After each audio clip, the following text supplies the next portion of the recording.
with Ms. Allen, or if you came in through the front door, you can see Don Holt. And if you do sign in, we need you to do so that you can be contacted about upcoming events and that you can receive your copy of the Constitution and Declaration of Independence, and you can be entered in a drawing for one of 2 copies of the Federalist Papers. We also have voters registration applications for any of you that need to update your registrations. At the back of the room, there's contact information for the governor, our state senator, and our state legislator, Dr. Randleman. A couple of housekeeping things. Please silence all your cell phones before we start the presentation. Hold all your questions until the end of the brief, and then please be polite as well.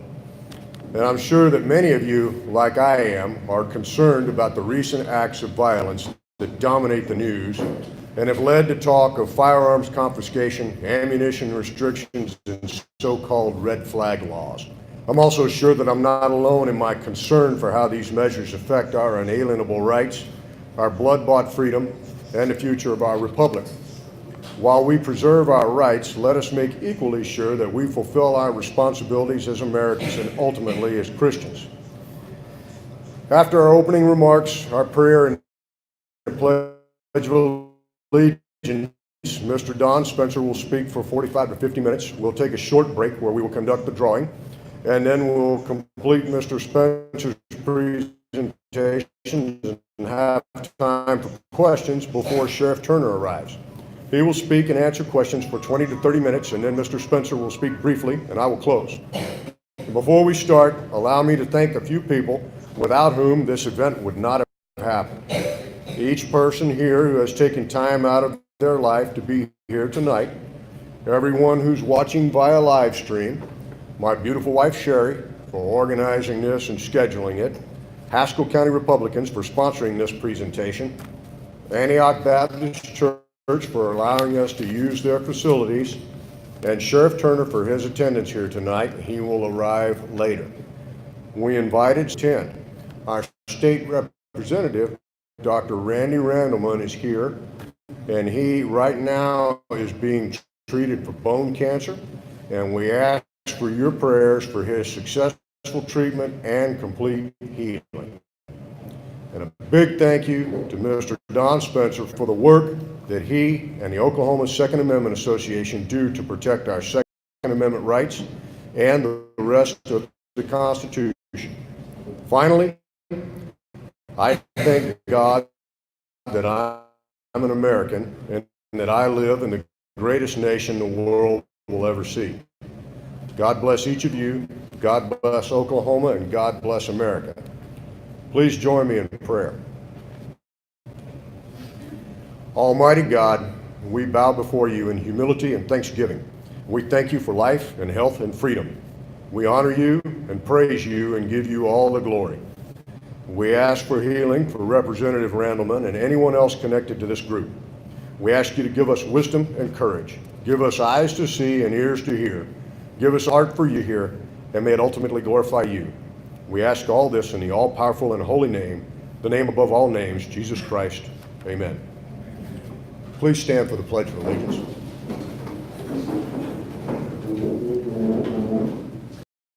I pledge allegiance to the flag of the United one nation, under God, indivisible, with liberty and justice for all. Thank you. You may be seated.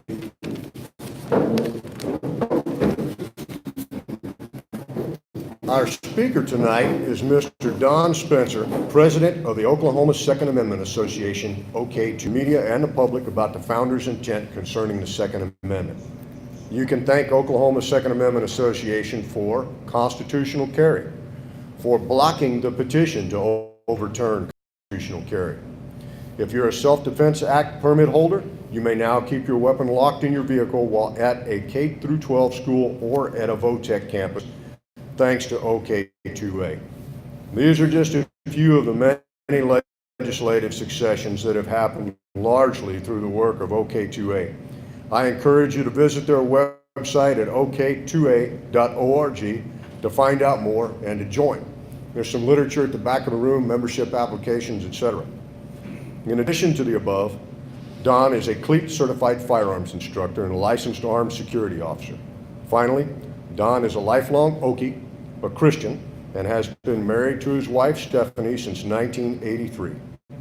One of my favorite quotes of Don's is, "The greatest threat to the Second Amendment is voter apathy." Without further ado, Mr. Don Spencer.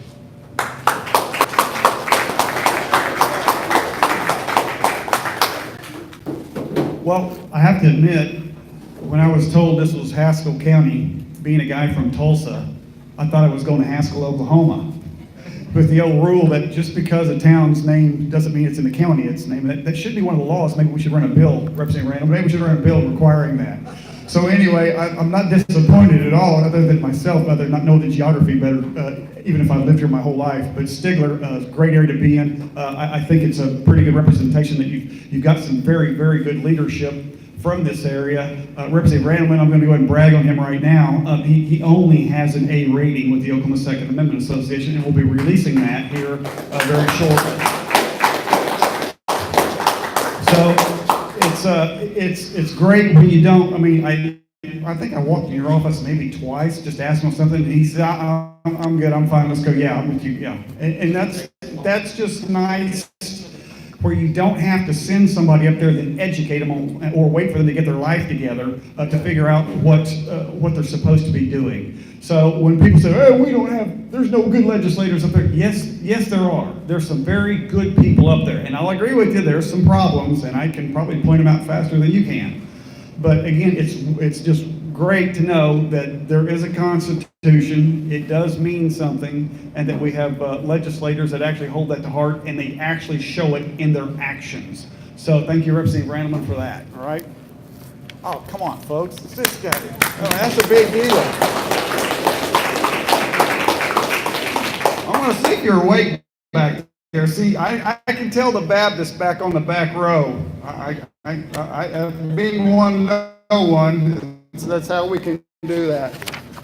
Now I'm going to go ahead and give an update. And by the way, we're Facebook Live. You guys Facebook watching, and also we're on YouTube Live. I want you guys to go ahead and type in what parking lot you're at, where you're at, what you're watching from, and give us a thumbs up to make sure our sound is good. Give me a heart if the sound is good. I've got Kendall, my social media guy, giving me all these hand signals right now, so we can make sure we're getting a good signal out to you. Okay, everything's looking good? Oh, who'd have thought it? Hey, it's working. Who'd have thought that? Okay.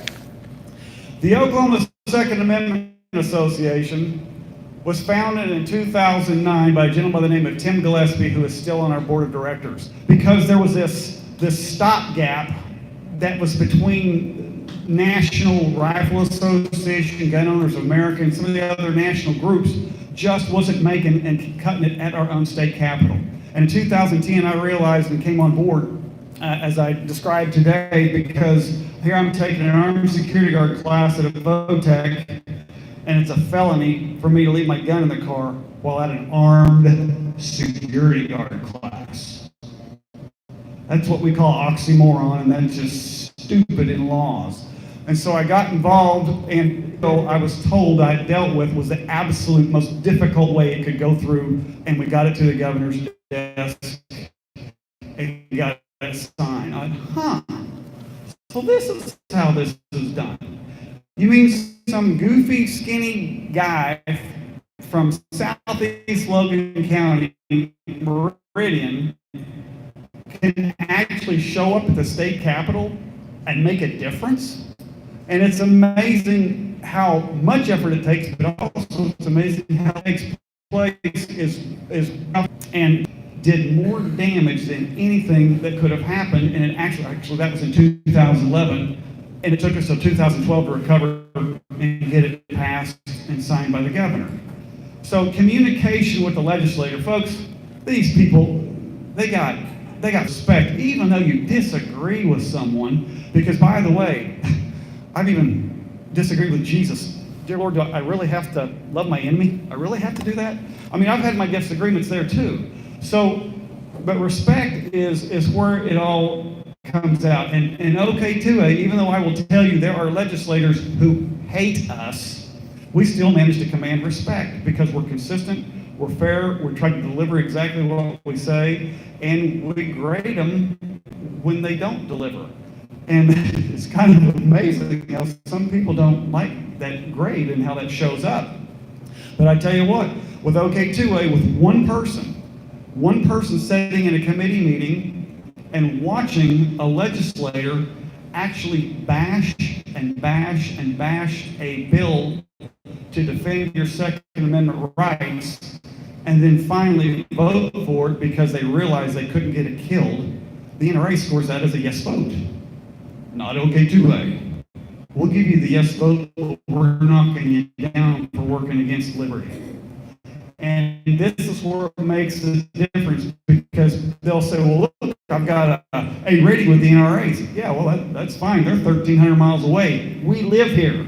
This is our backyard. We're not going to sit around and wait for something 1,300 miles away to come in and help us. We've already seen what Washington, D.C. does, right? How much longer do you have to wait to see that? So Tim Gillespie figured out that this was part of the stopgap that we needed to address, and that's where Oklahoma OK2A became born and came through. We've actually this year, and thank you, Representative Randleman, we vote to repeal the 8th felony for the peaceful ownership or possession of a firearm. 8 felonies have been repealed. The first one was the one I just described with VOTEC. Let's leave your gun in the car, which we got that passed, and that led to, well, you know what, if you can leave your gun in the car at a private school, why can't you leave it in public school? People can now leave their guns in the car at the public school. Well, you know, we looked at it real close, and as I described to Warren earlier, one of the laws in Oklahoma books was, even for a private school, which are mostly faith-based schools, it was a felony for the school, for anyone at school, even the administrators, board of directors, whatever they have, it was for them to be on that school with a gun to protect those kids. And that attacked me. Because, like I say, if the state legislature can be so out of touch with even our own just basic constitution, that a person on private property cannot have a firearm to defend themselves, that means they could go to that same private school and say, you can't talk about Jesus.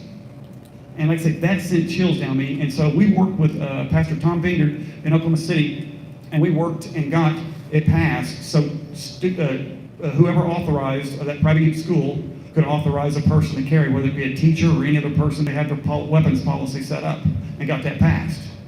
Because I live by and work by incrementalism.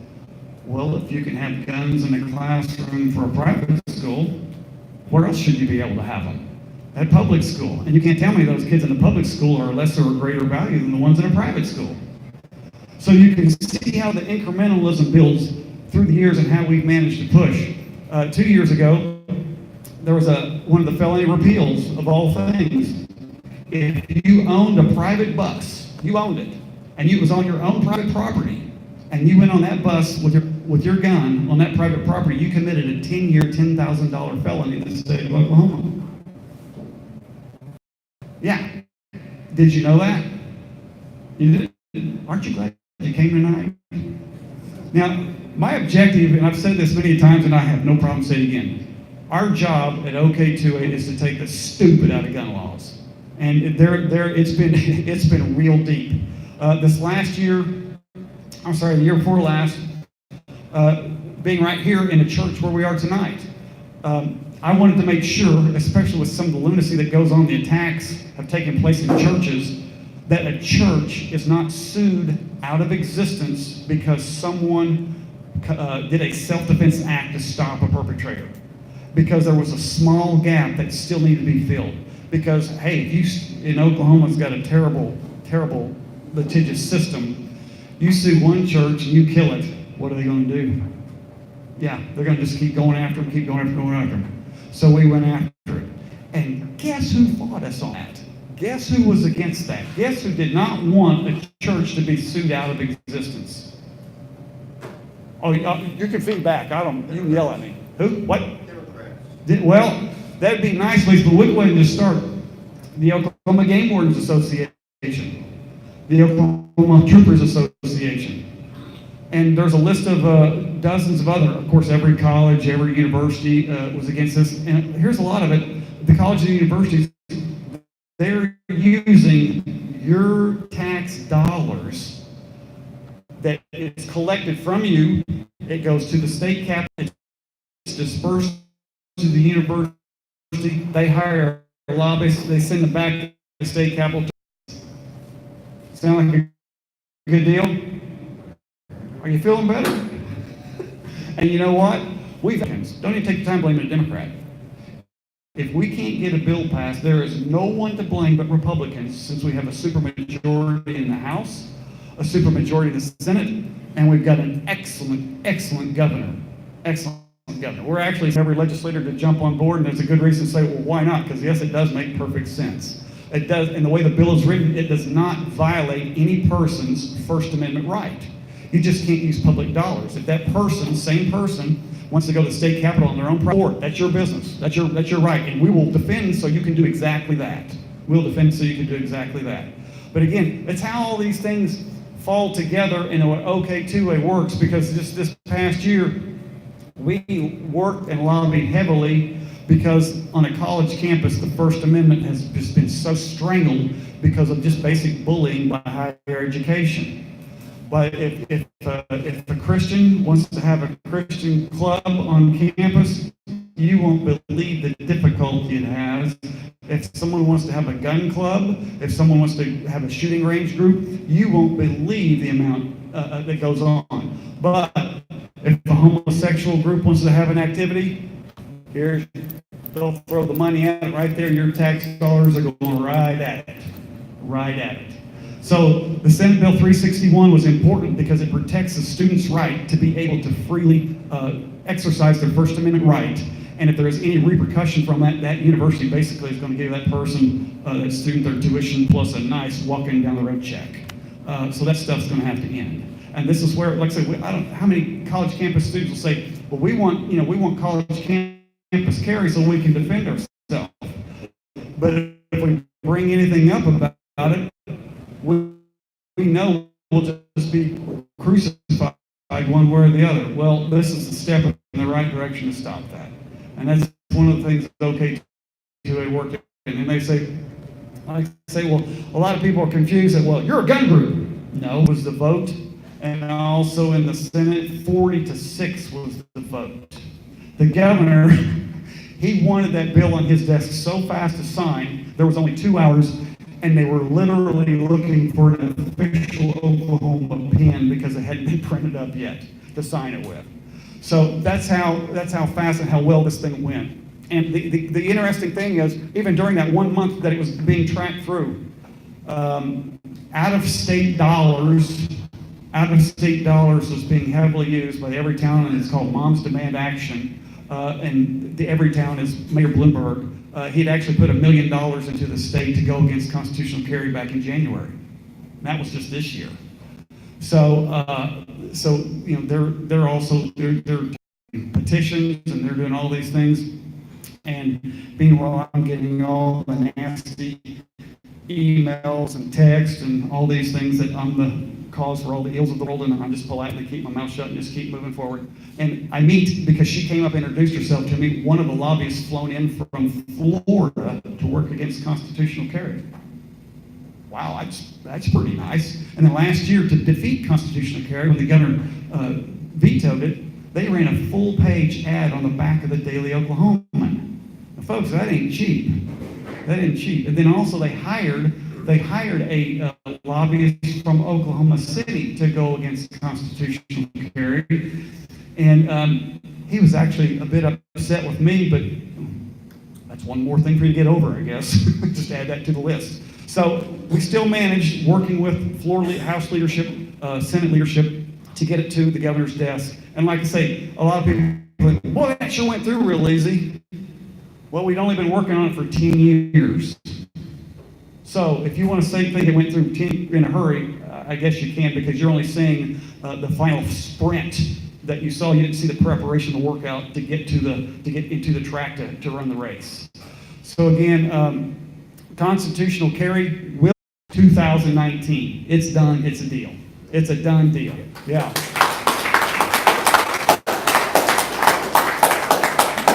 And the other, Just so you know. yes, sir. I had the pen that signed that bill.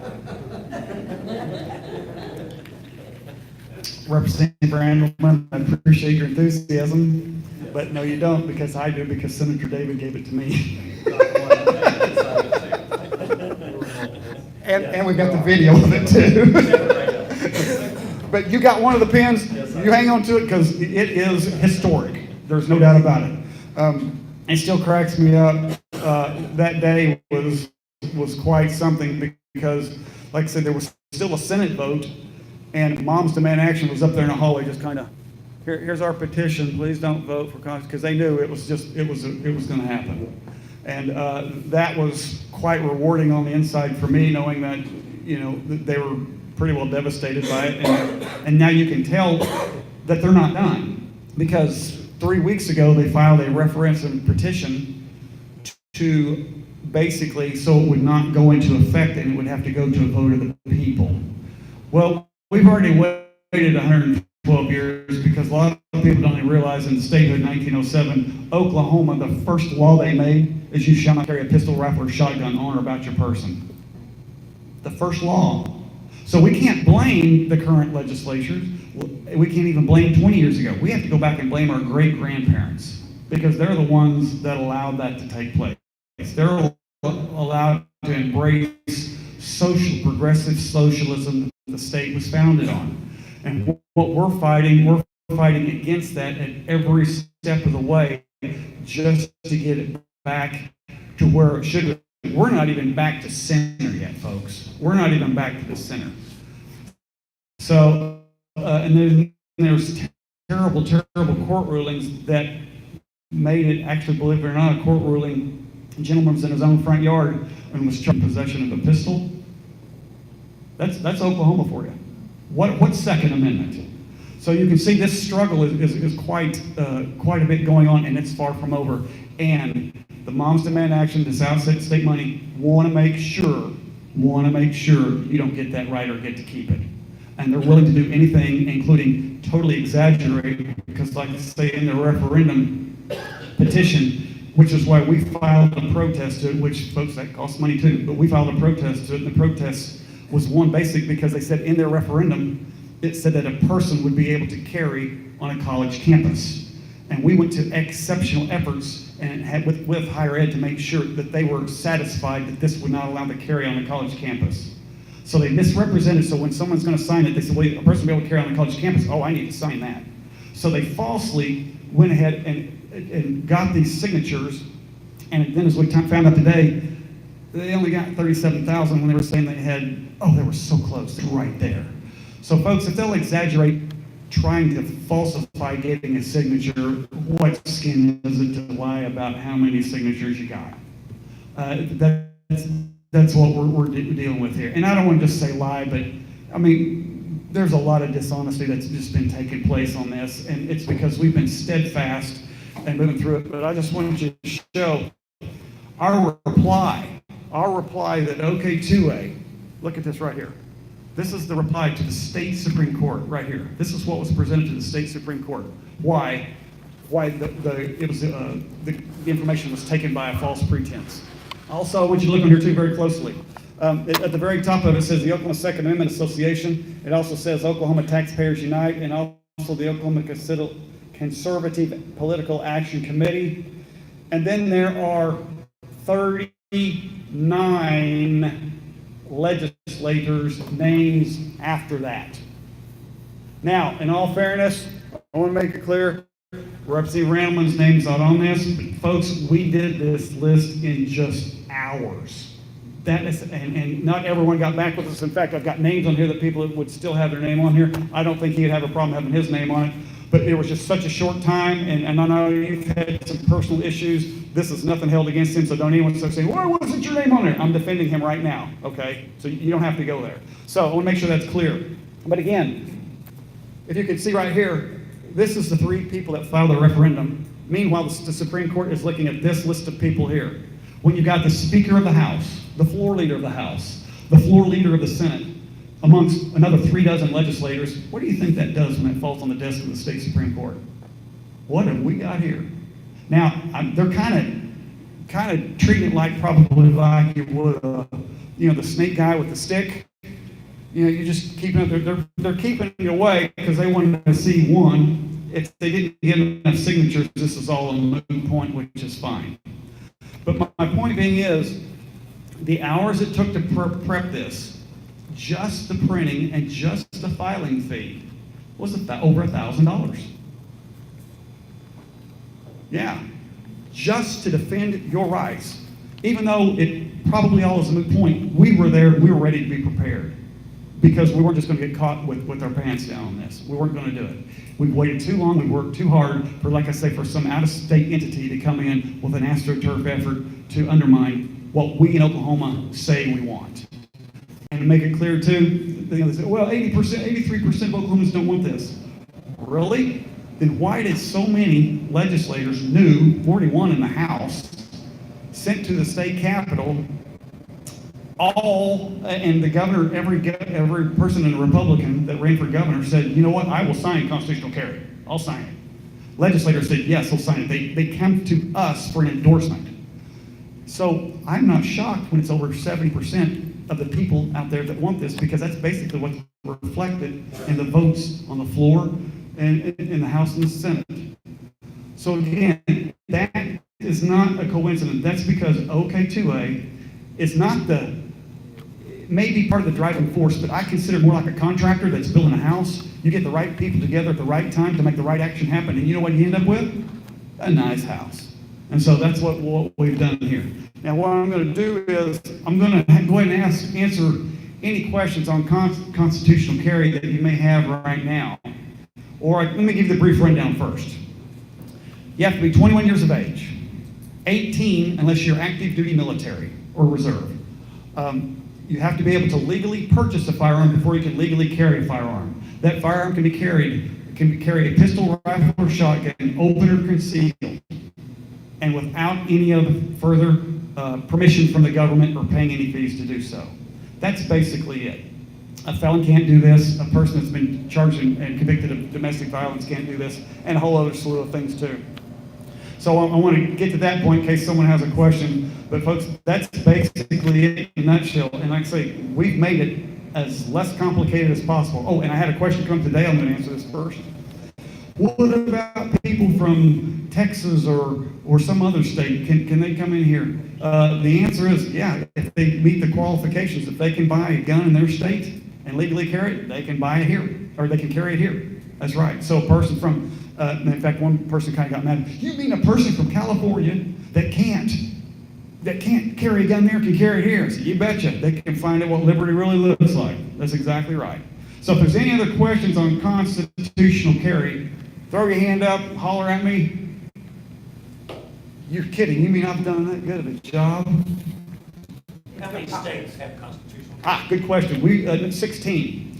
We were the 15th. Kentucky went in after we did was the 16th. And also we were the only state ever that happened a referendum to try to take it away. Yes, sir. What about if you go into Arkansas? If you go into Arkansas, Arkansas has constitutional carry. I would still recommend having your Oklahoma handgun license, because if you go to Texas, you'll need it. If you go to reciprocity with many of these other states, you'll need it. So go ahead and renew it. Go ahead and keep it. Go ahead and get it.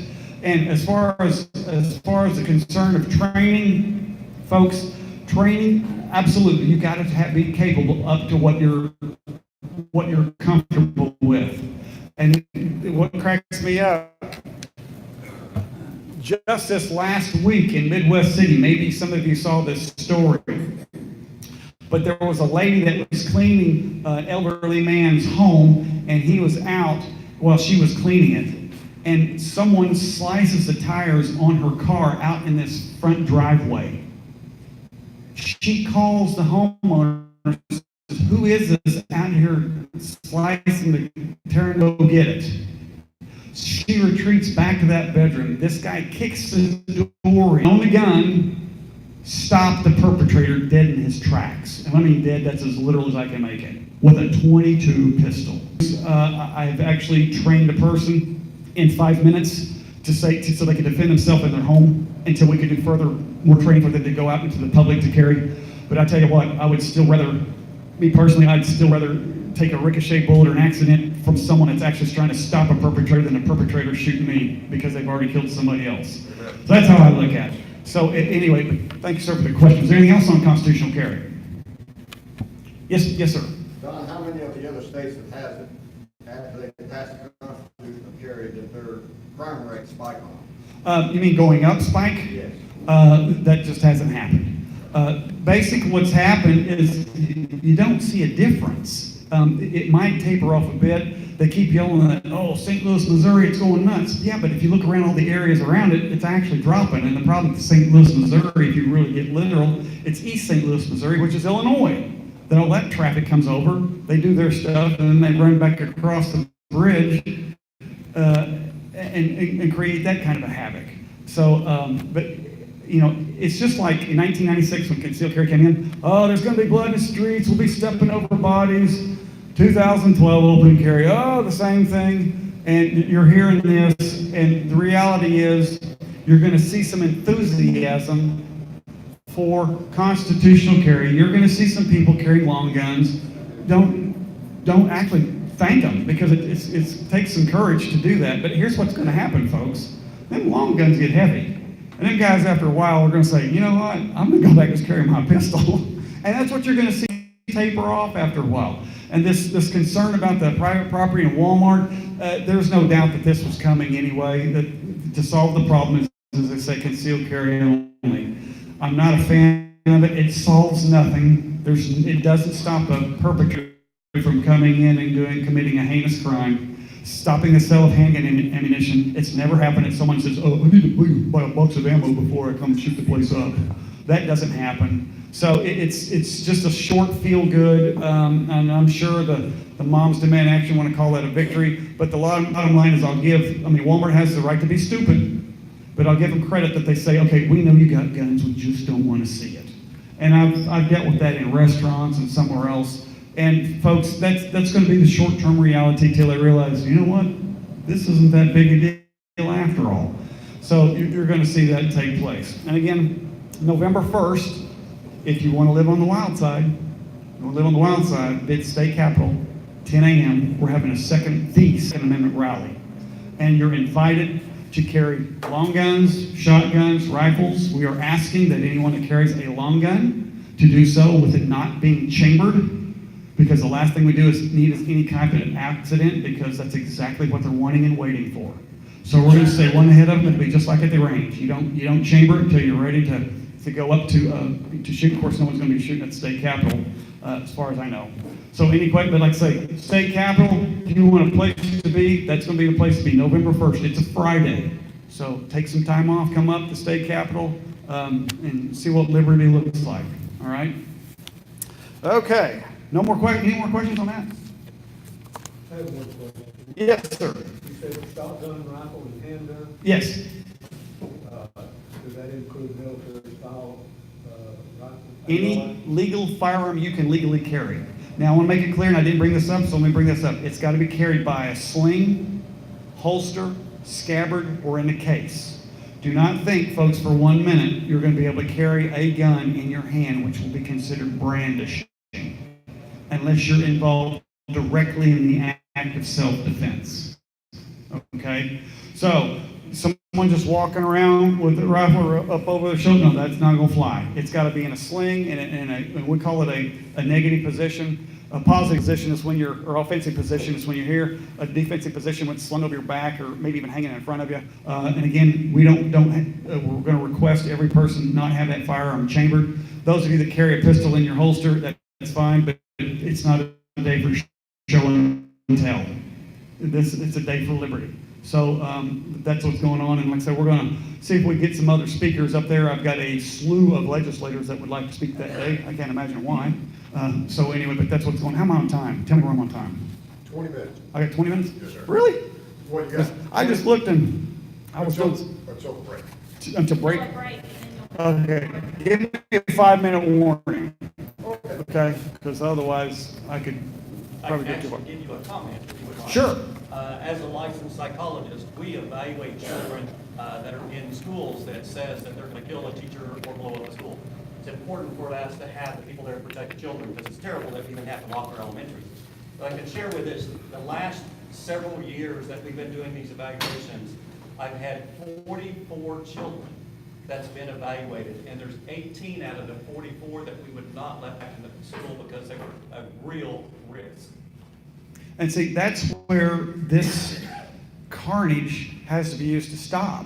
You're exactly right. It's got to be addressed right there. And I'm a fan of President Ronald Reagan, but he messed up because of the mental illness, basically shut down mental institutions to actually take that person, put them in a safe spot so society is safe around them, and then they're safe in that spot as good as it could be. I don't, with the amount of people that we've seen, because here's the other problem, and I should let you speak on this, but when you've got kids that are raised with no moral foundation, you stick a phone or electronic device in it, and you're letting that rear them, and then if they go to school, they're picked on, they're bullied because they're a little bit different, and then all this manifests into an anger that what has just been described here as a complete threat.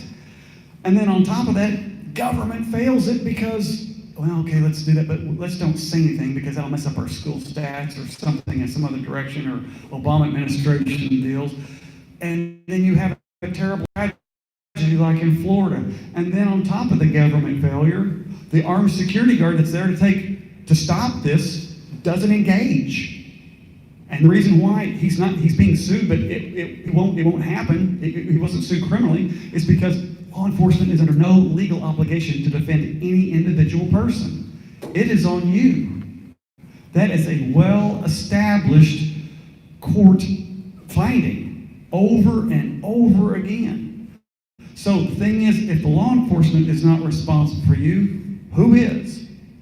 So if you're capable, you need to be able to step up and be prepared. I always use this analogy. I got a carjack.